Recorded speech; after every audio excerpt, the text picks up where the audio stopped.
If you ask me, I really should find some theme music for this. Something to make me pleasant to listen to. Just adjusting that microphone so you can hear me clearly. Welcome to today's live stream. The femsub role bias in BDSM culture, or in being in femdom and not fitting in. And as is inevitable, I do want to remind you to like, subscribe, and hit the notification bell so you can be told whenever there's new content on YouTube. Also, if you like this content and you want to make sure that I keep making it, please do take the time to click on either my blog and enjoy a large quantity of free femdom content. That's lifestyle blogging, free femdom stories, and of course, a selection of different samples and theory essays. In addition to that, you can go sign up for my Patreon, which is one of the best ways of showing that you support what I'm doing.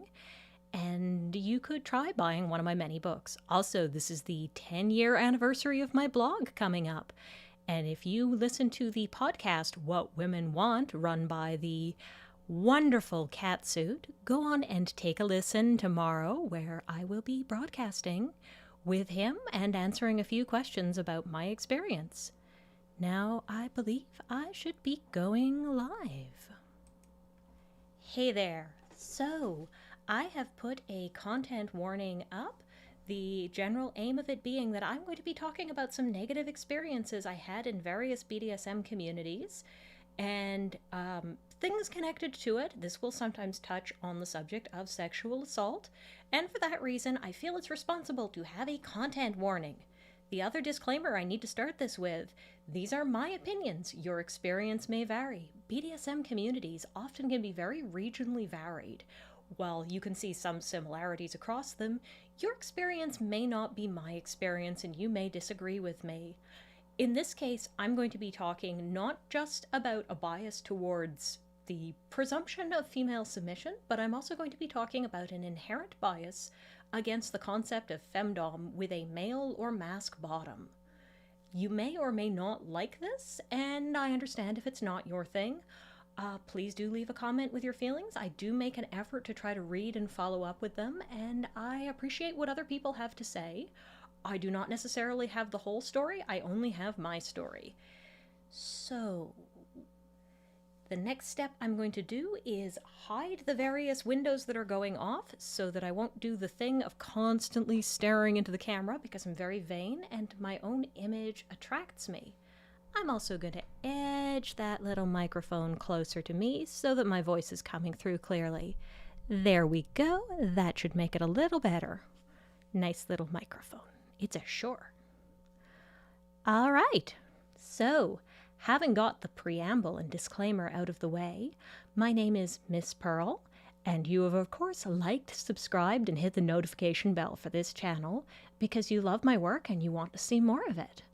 But in addition to that, I'm going to talk about this little problem that you may or may not have noticed, which is that most mainstream BDSM materials are published with the assumption of a male dominant and a female submissive as being the norm.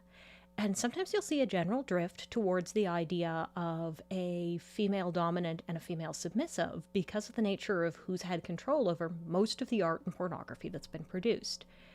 Now, this is not to say that it's an entirely male gaze-dominated experience, but when you look at the female gaze-created media, it is almost entirely dedicated to the concept of the male dom and the female sub, whether you have much derided things like 50 Shades of Grey or all of the other erotic romances, or whether you have the how-to guides. Well, there does exist a selection of different manuals from the perspective of femdom.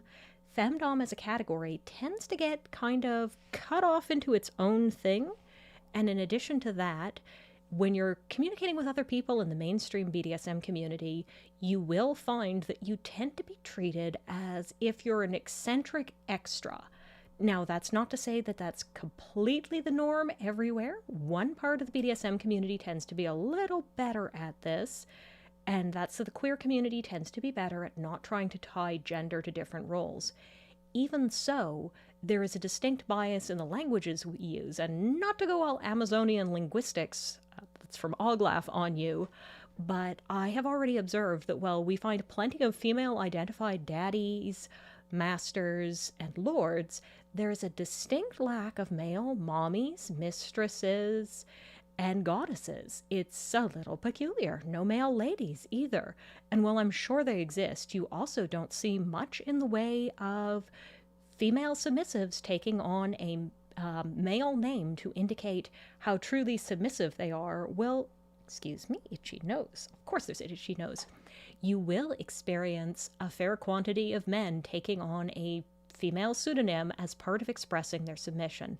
Now, that's not to say that this is entirely devoid of an additional aspect.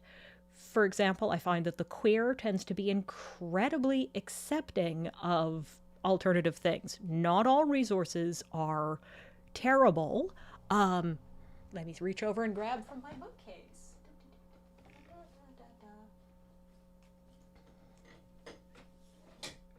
One of my biggest recommends, whoops, try not to kill the microphone on the way, next time I'll try to have these out, are the new topping book and new bottoming book. And these ones take a very queer, non-gendered approach to them. They don't assume that your bottom is male, female, or non-binary, and they don't assume that at the top either.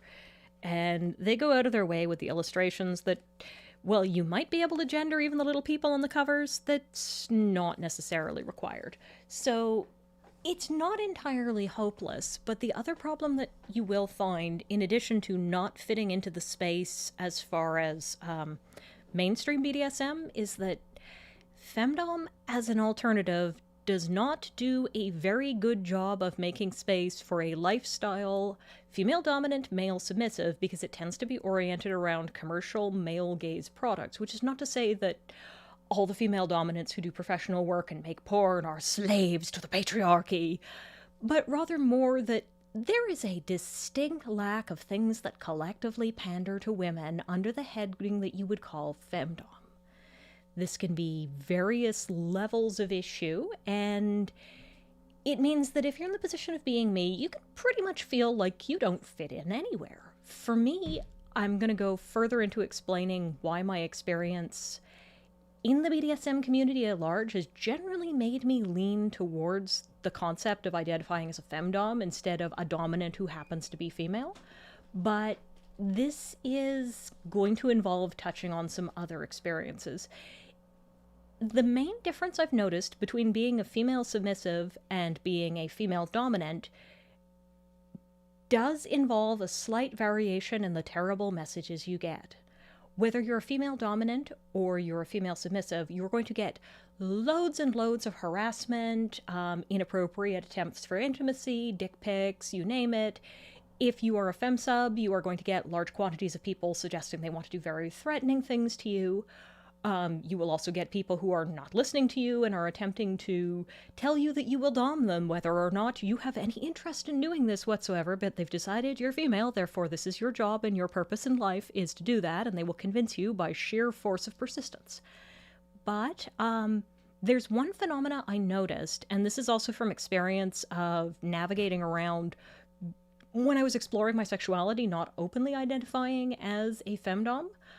That as a dominant, I get a unique category of, basically it ranges from microaggression through to straight up overt aggression of people who are genuinely threatened of me being in a dominant position over men. This will affect the hate mail I get, and well, any woman who puts herself forward on the internet is going to get wildly inappropriate, violent messages. They're going to get come-ons, they're going to get stalkers, they're going to get people who decide that they love them, they're going to get people who project very unusual things onto them. This is just part of the risk of existing while being female. It goes above and beyond anything that a male streamer of a similar level of attention receives. But if you are a female dominant, you will also receive things telling you you can't possibly be a dominant, and I will force you otherwise, and I will look for conflict with you, and I will undermine you, and I will say you don't exist. And this was a lot of the background radiation of my experience participating in BDSM communities, both in person and online, and someone decided they wanted to call me, which I am not available right now. The moral of the story is mute my phone. Come on. Okay, now it's not muting. Turn the phone off. That should get rid of that. Okay, so where was I? Yeah, you can get a large quantity of aggressive, unsolicited efforts to put you in your place and perceive you as being uppity. And you will exist in an environment that will assume that your body is only interesting when it is in a submissive position, and what you have to contribute is only interesting if it's submissive. And that was my experience joining what was technically the heterosexual mainstream BDSM scene when I explored in Montreal, that I would go to play parties and I would participate in activities, and people would all crowd into the room if I bottomed, and ooh, that was amazing, and they'd comment about my adorable squeaks. But if I was doing any topping, they would leave. And some of this would be blamed on the fact that I was aggressive and terrifying. But above and beyond that, I might be taking just as much as I was dishing out. There was this distinct bias towards me not being, shall we say, okay, and that I wasn't interesting, and this would further go towards the assumptions of what you'd be into. When I would meet somebody, if it was in the mainstream BDSM scene, that they would assume because of my gender, I was probably submissive. And most of the teaching resources that would be available would be from the perspective of the male dom, who's the expert, and the female sub, who's the bottom. Now, the point in which I joined the mainstream, such that it was BDSM scene, was peak creepy rope top, a period that we seem to have gently drifted away from. But there was a time when people were so obsessed with the concept of shibari and how we were going to... Basically, you find an extremely flexible person and you tie them up in erotic macrame, and this can be a wonderful experience. A rope can be a lot of fun to play with, but it was very, very much a male-dominated thing where there were no female riggers being promoted, and it was a miracle if you would find a female dom tying up a male sub. For the most part, if you saw a female rigger, she would have a female bottom. And this is the broader context of the bias, and it's a kind of a dialectic that the BDSM scene can be simultaneously very, very, very queer and very tolerant of queer, and a space that is much more accepting of the concept of gender fluidity, but it can also be very rigid into the concepts that gender means a particular thing. And if it is feminine, it is submissive, it is passive, it is an object. And you would get a certain degree of weird behavior where there'd be conversations, and you've heard this before. Everybody likes boobs. Boobs are wonderful. Women are just more attractive than men inherently. All these various biases put forth, and I can understand the context of that because I'm bisexual, and for me, I do find women very attractive, but I also find that men's bodies can be attractive too. Now, I can only really find them interesting in the concept of kink, except for in the abstract. I could be like, oh yes, those are nice breasts, but I'm not really going to want to sexually engage with them for anything other than toppish exploration, except for in the concept of my kinks. But when you go beyond that, it's very much the distinct bias that male subs should not happen. If they do happen, they should be paying for the experience, and if you are going to dom, the experience tends to be tilted towards replicating a very dominatrix-y experience. Now, there's different permutations of it. You'll see everything from the Mistress Manual, which is pretty much your basically dominatrix in a box, teaching you how, well, you want to play out this role, and it's assuming you're doing it on behalf of the guy. There is basically nothing out there assuming you are a heterosexual woman who wants to dom a man for your own sake. The Ferns books are about as close as it gets, and even so, because of the markets that she's dealing with, she still has publications just because Ferns gives what's being asked for people who are presumed to be submissive men to find dominant women. And in the mainstream BDSM community, I feel that the way that they put this together discourages the presence and experimentation of women to be doms. And notably, when you're exploring there, you will actually find a surprising quantity of women are interested in dominating, but they are less likely to identify as overt doms, whereas the men are more likely to actually be switches, but identify as a hard, like, I am a dominant, I am a master, I am a daddy, whereas you're more likely to see the women identify as kinksters, switches, kittens, and explore in these spaces because it's seen as not as transgressive if that's their base anchored identity. There is an overall problem in the framing of kink once you add the hets, which has a whole male gazy issue, which I will illustrate as follows, she says, bringing her screen back up again. And let's hope that I set this up properly. Okay, this is the entrance screen to kink.com. You show up on their front page, and they give you 3 options. You can go for straight, you can go for gay, and then they say, show me both. So let's see what kink.com perceives of as being ideal for straight. Okay, so moving on, and let's look at the categories they have available. Yes, that's a featured category under straight. You're not going to find that one under gay, the well-known category of heterosexuality of lesbian. Kink.com does not mean if you are a straight woman. They very clearly mean if you are a straight man and you assume that this will be being performed for the benefit of your gaze. Now, arguments can be made about how, most porn viewers are men, but kink.com has also very overtly said that looking at their own data, there's a significant number of women looking at porn, and the same thing is talked about in Pornhub. And maybe I'm belaboring the point, but because this is just a screen grab off of their mobile page.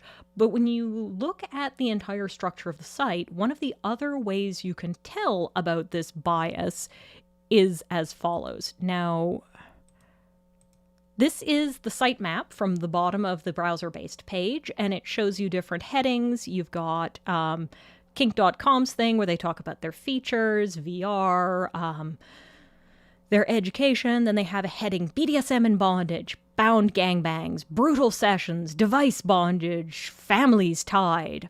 I don't know why families tied is under BDSM/bondage and not under fetish. I have mixed feelings about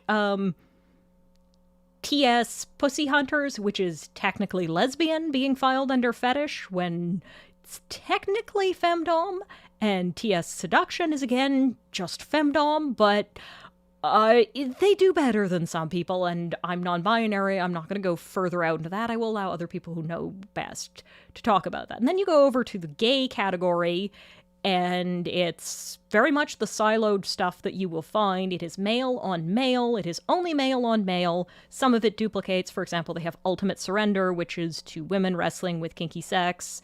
And then they have Naked Combat. And then all the way over there, you have a little stub of femdom. And this might strike you as something that stands out a little bit, which, because I'm belaboring my point, I have highlighted things. Notice how just BDSM bondage gets this huge long list, which is female bottoms, and gay gets its own little silo, and then femdom is sorted out into its own thing. Now, realistically, you will see female dominance in the other things. Like in Public Disgrace, you will occasionally see a woman acting as a ringleader in the activity. But be that as it may, most of this stuff ends up being siloed off here. And this perspective tends to affect what your experience is when you're in the community, that if it's BDSM and it's not the queer portion for queer people, then they're going to be very clear that the normal thing is tied up girls. And if you are on r/BDSM on Reddit, it is going to be pictures and pictures and pictures and pictures and pictures and pictures and pictures and pictures and pictures and pictures of tied up women, and very little emphasis being put on female dominance. If they're dominating males, they might show up there, but they are the odd extra, and they're not going to get the same degree of upvoting. However, if you have a pair of women, one who's dominating the other, yeah, it's going to get the same amount of attention. Very much the bias towards, if it's not a femsub, we don't want to look at it. If it's not dominating women, we don't want to look at it. And when you go into r/BDSM community, which is a large online group at Reddit, again, there's some distinct biases there. One of them is that they overall aggressively attempt to remove commercial femdom and not commercial femdom, rather commercial BDSM of all kinds, I think that what they're aiming for is sharing more amateur content, but the reality is also that they favor stolen porn over porn that's actively got the creator tagged. They will remove self-posts, and that's their right because it's their subreddit. But it's also an environment where most people will unconsciously talk about their dom and their sub in terms of presumption of the genders being as they are. And you also have this built into the linguistic expectations. Once again, you've probably encountered constructions like dom with an ME on the end. Nobody does that to sub. You do not gender sub, which is the weirdest thing ever. There's not even turning it into sub-o. There's just the presumption that if it's dominant, it has to be specially hide off into its own thing because it is the eccentric and the other, and it needs to be siloed. And don't get me wrong, this is not the Oppression Olympics. I'm not saying that any particular group should be given more sympathy. There's some issues with being a male sub that I'm not touching on here, but I've talked about in other videos, and there are issues of domism where there's the presumption that doms have more inherent competence and should have positions of power in the community as well as within their DS relationships. And that is barmy, and there are times when people award me more status and respect because I'm a dominant than they have any business doing.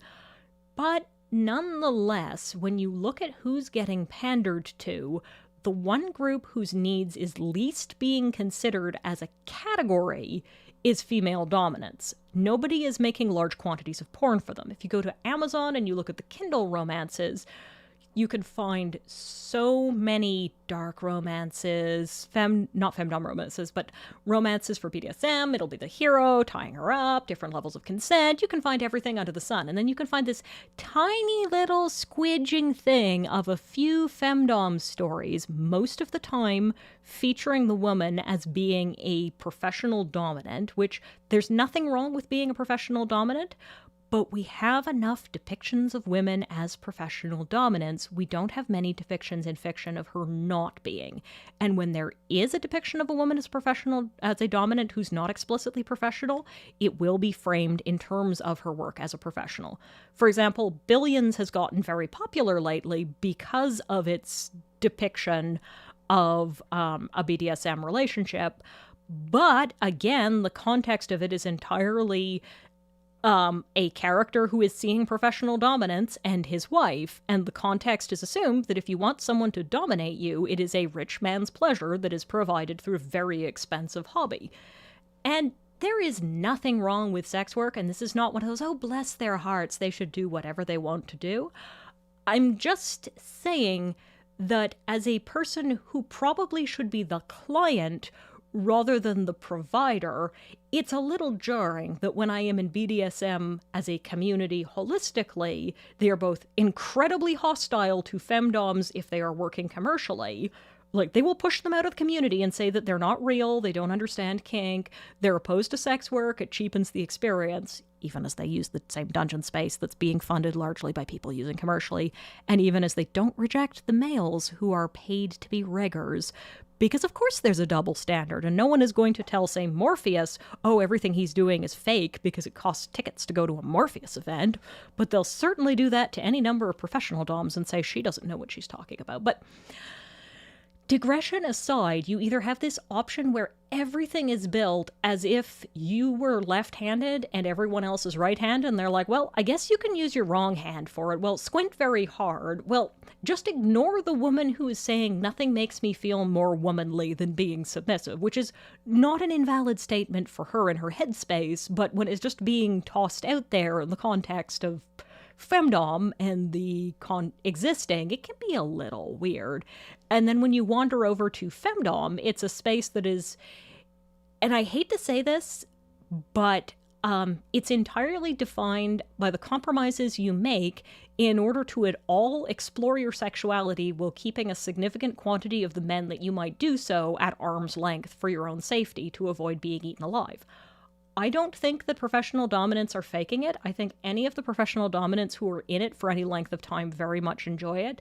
But you can see a very clear bias towards certain behaviors just being viable.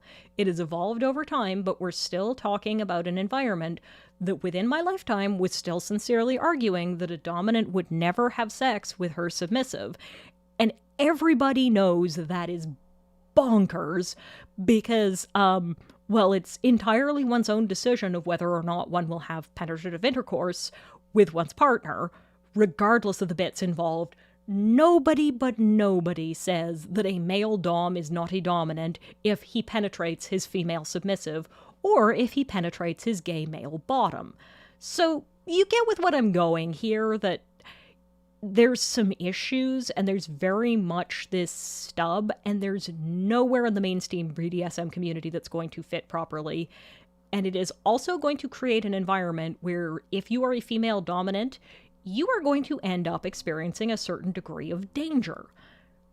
Like I said, not only do you deal with the normal problems of a woman who is out there and putting herself in a sexualized environment, and people are going to say, oh, she's asking for it, etc., etc., you're also going to deal with the people who believe you need to be taken down a peg, the people who are actively putting weird fantasies into the idea that you are feisty and you just need to be shown a point.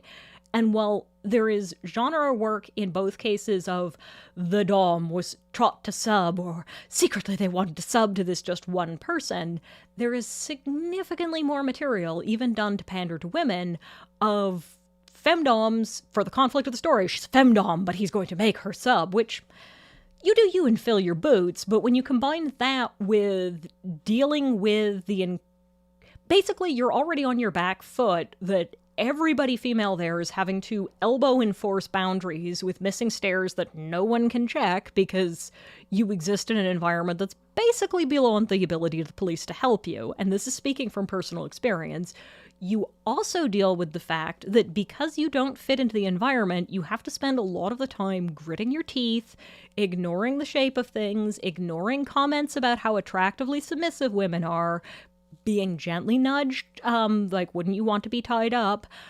You basically end up being a second-class citizen as far as your approach to things as a dominant. And it can be very subtle sometimes. Like, it can be things like, I was at the Montreal Fetish Weekend, and I was going around the booths, and there was a guy who had, like, a body cage thing, and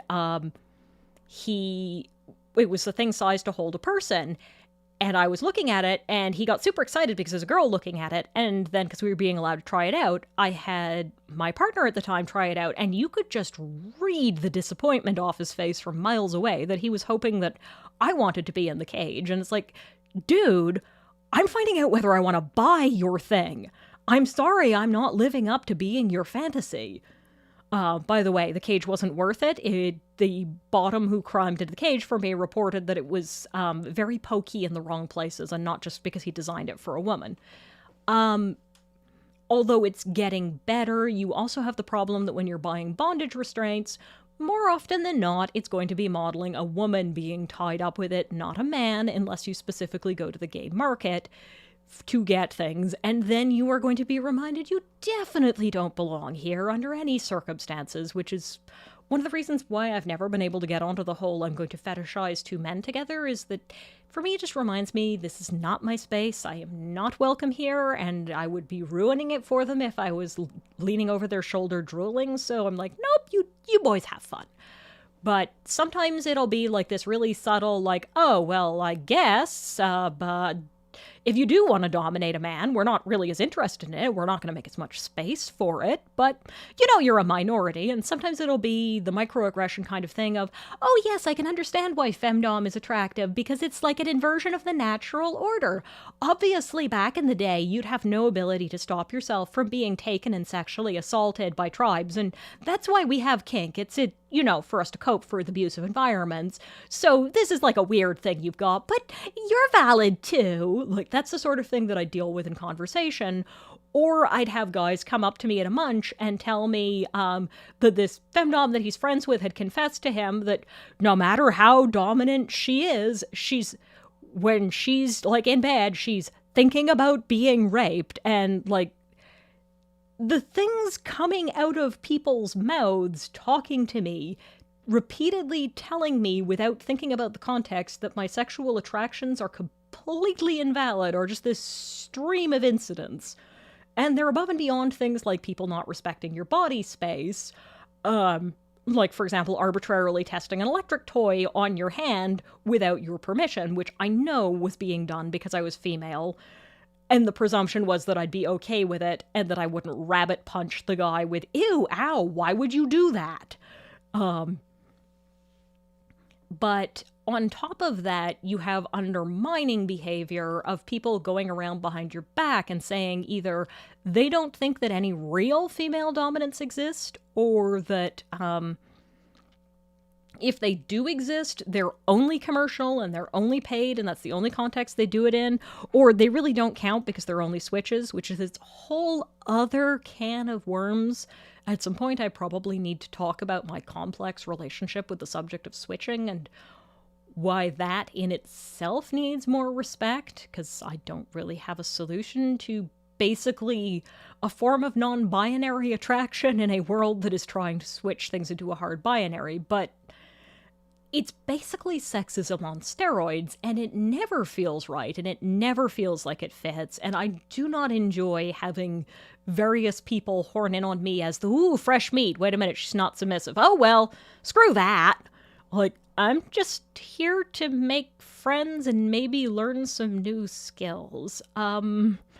Like, I still talk to people that I'm not going to hook up with. There's this expectation of basically availability, an expectation of frame of reference that just isn't there.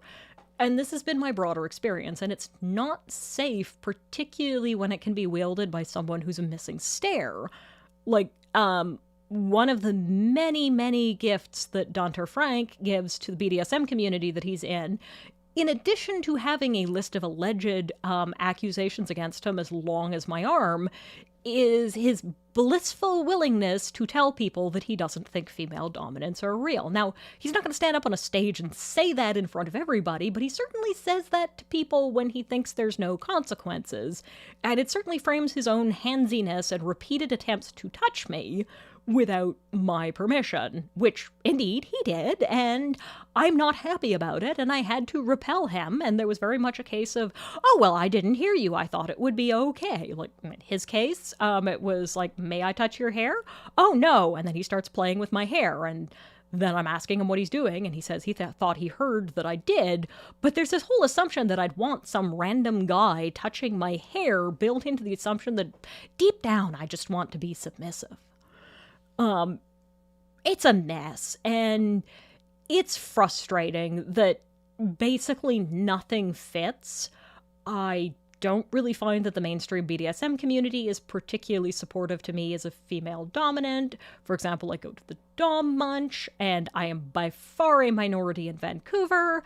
I go to play parties, and if I'm playing with a guy, oh god no, they'd much prefer if I was playing with women. They will, if there's that case, I can go to the queer community in the half that is not entirely cis male on male, and there is a little bit more tolerance there, but again, if I don't want to play with someone who is assigned female at birth, or who is a trans woman, or who is non-binary leaning femme, again, my partner is going to face pressure pushing back on them that they are scary and unsafe, even if they're saying non-binary, but they're presenting masc.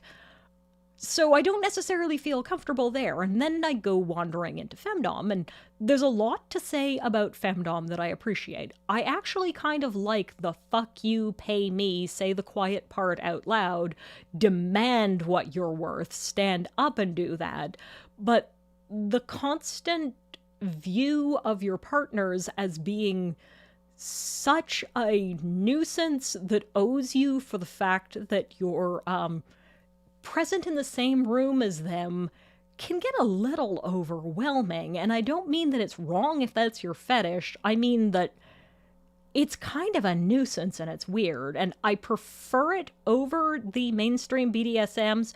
Oh, honey, you're so cute and weird. Would you like to dominate my girl?